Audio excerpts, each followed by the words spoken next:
ಹೆಜ್ಜೆ ಮೇಲೊಂದೆಜ್ಜೆಯ ನಿಕ್ಕುತ ಗೆಜ್ಜೆಯ ಕಾಲಿನ ನಾದವ ತೋರುದ ಸಜ್ಜನ ಸಾಧು ಪೂಜೆಯ ವೇಳೆಗೆ ಮಜ್ಜಿಗೆಯೊಳಗಿನ ಬೆಣ್ಣೆಯಂತೆ ಭಾಗ್ಯದ ಲಕ್ಷ್ಮೀ ಬಾರಮ್ಮ.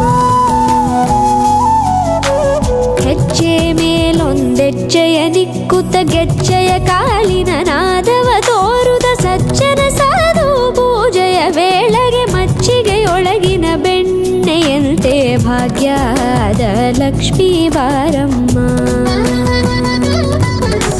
ಕನಕವೃಷ್ಟಿ ಕರೆಯುತ ಬಾರೆ ಮನಕೆ ಮಾನವ ಸಿದ್ಧಿಯ ತೋರೆ ದಿನಕರ ಕೋಟಿ ತೇಜದಿ ಹೊಳೆಯುವ ಜನಕರಾಯನ ಕುಮಾರಿ ಬೇಗ ಭಾಗ್ಯದ ಲಕ್ಷ್ಮೀ ಬಾರಮ್ಮ.